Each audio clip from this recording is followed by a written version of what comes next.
Welcome to destiny academy Sihor. આજે આપણે ધોરણ 10 વિજ્ઞાનની એક સિરીઝ ચાલુ કરવા જઈ રહ્યા છીએ, જે બોર્ડના વિદ્યાર્થીઓ અને ધોરણ 10ના વિદ્યાર્થીઓની તૈયારીઓ માટે ખૂબ કામ લાગશે. તો ચાલો શરૂ કરીએ.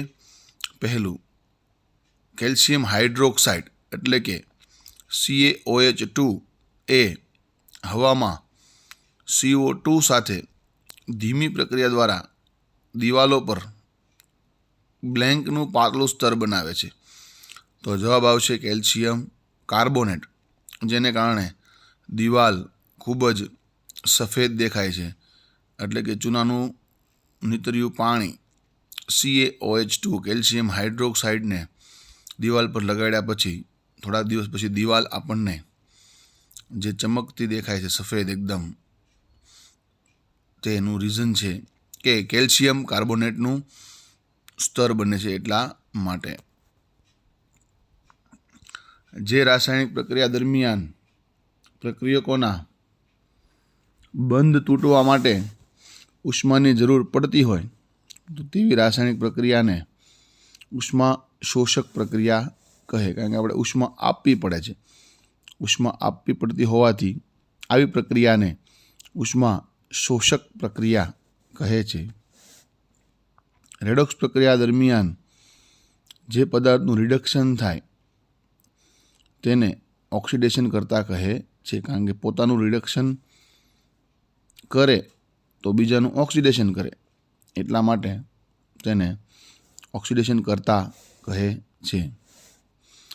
મેગ્નેશિયમ તેમજ હવાના ઓક્સિજન વચ્ચે પ્રક્રિયા થવાથી મેગ્નેશિયમ ઓક્સાઇડ ઉદ્ભવે છે. યાદ રાખજો, મેગ્નેશિયમ અને ઓક્સિજન વચ્ચે પ્રક્રિયા થવાથી મેગ્નેશિયમ ઓક્સાઇડ ઉદ્ભવે છે, જેને આપણે MgO તરીકે ઓળખીએ છીએ.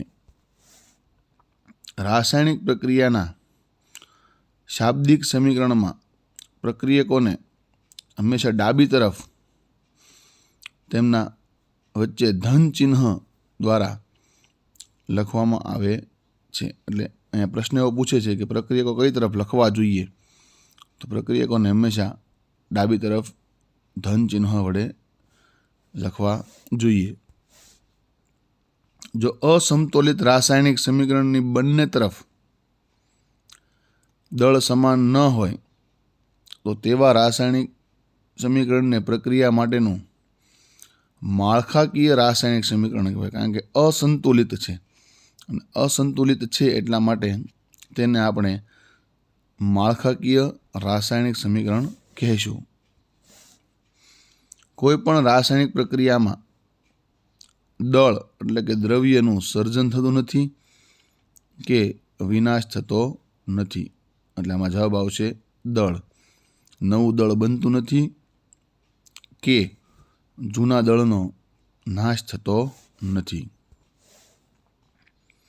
રાસાયણિક સમીકરણોને સમતોલિત કરવાની સામાન્ય પદ્ધતિને હીટ એન્ડ ટ્રાયલ પદ્ધતિ કહેવાય.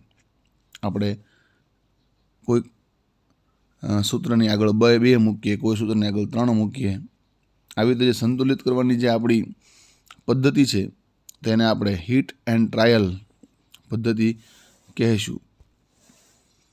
પાણીમાં બનાવેલા દ્રાવણમાં પ્રક્રિયક અથવા નિપજ હાજર હોય તો તેને જલીય એટલે કે એવા દ્રાવણ જે પાણીમાં બનાવેલા હોય એની માટે જલીય શબ્દ લખાય છે.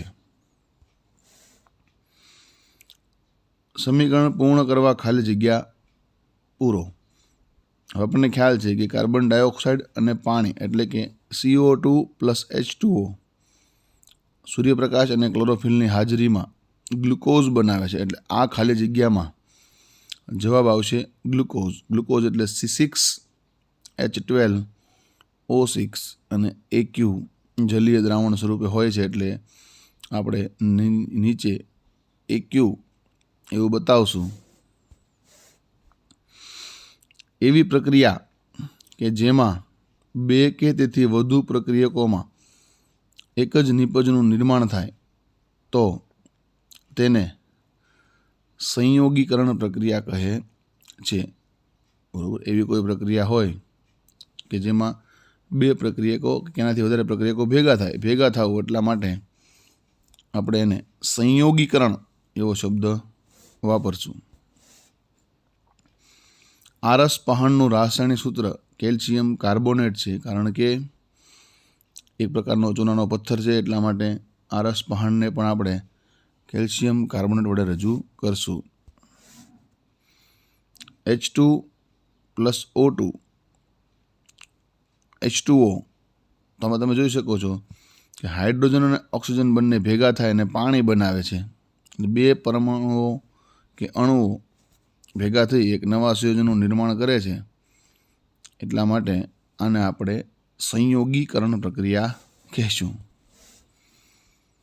કુદરતી વાયુનું સળગવું એ ઉષ્માક્ષેપક પ્રક્રિયા છે, કારણ કે જ્યારે કુદરતી વાયુ સળગે ત્યારે આપણને ઉષ્મા મળે છે, ગરમી મળે છે. એટલા માટે આ પ્રક્રિયા ઉષ્માક્ષેપક હોય છે. ગ્લુકોઝ શરીરના કોષોમાં રહેલા ઓક્સિજન સાથે સંયોજાય અને આપણને ઉર્જા પૂરી પાડે છે. આ પ્રક્રિયાનું વિશિષ્ટ નામ શ્વસન છે, કારણ કે શ્વસનની ક્રિયા દરમિયાન ગ્લુકોઝનું દહન થાય અને ગ્લુકોઝના દહન બાદ આપણને ઉર્જા મળે. એટલા માટે આ પ્રક્રિયાને આપણે શ્વસન તરીકે ઓળખીએ છીએ. જો રાસાયણિક પ્રક્રિયા દરમિયાન એક પ્રક્રિયક તૂટી વધુ સરળ નીપજ આપે તો આ પ્રક્રિયાને વિઘટન પ્રક્રિયા કહેવાય, કારણ કે તૂટવું, એક તૂટે એમાંથી અનેક બને એટલા માટે આપણે એને વિઘટન તરીકે ઓળખશું. સિમેન્ટ બનાવવા માટે કેલ્શિયમ ઓક્સાઇડ એટલે કે કળી ચૂનાનો ઉપયોગ થાય છે, જેનું રાસાયણિક સૂત્ર છે CaO.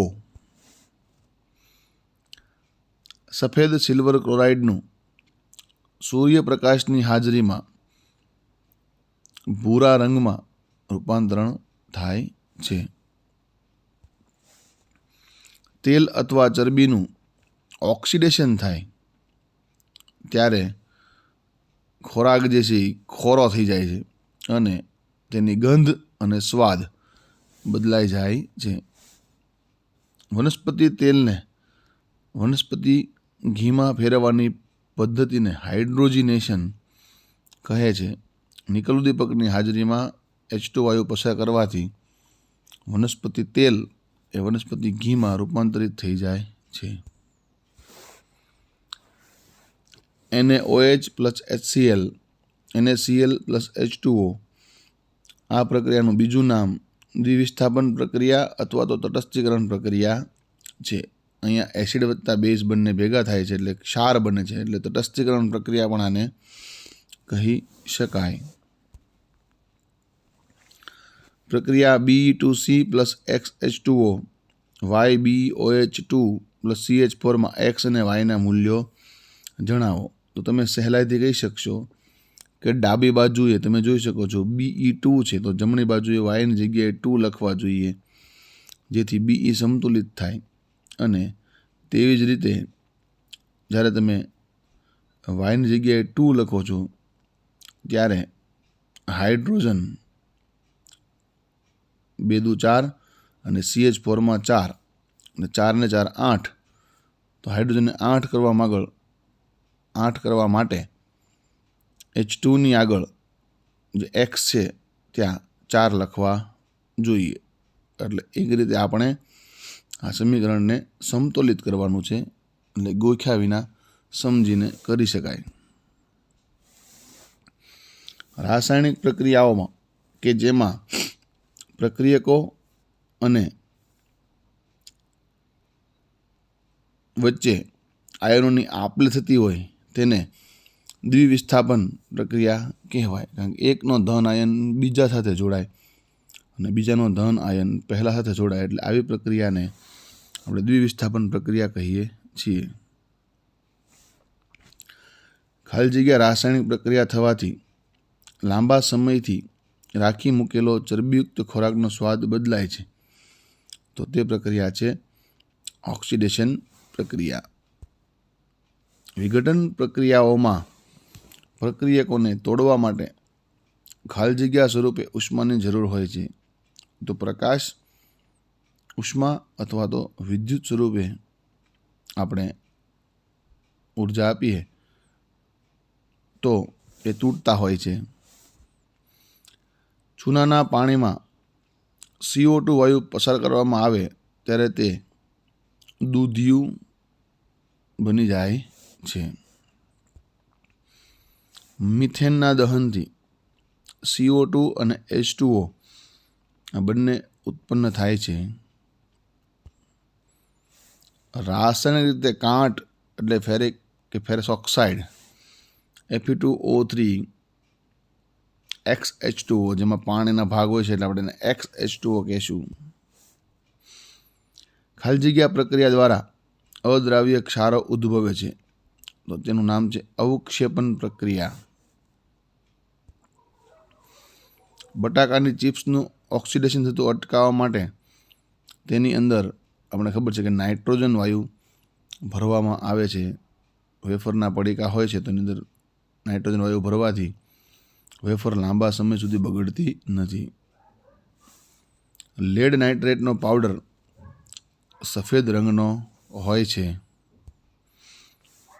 શ્વેત શ્યામ ફોટોગ્રાફીમાં સિલ્વર બ્રોમાઇડ, શ્વેત શ્યામ એટલે બ્લેક એન્ડ વ્હાઇટ ફોટોગ્રાફીમાં સિલ્વર બ્રોમાઇડનો ઉપયોગ થાય છે.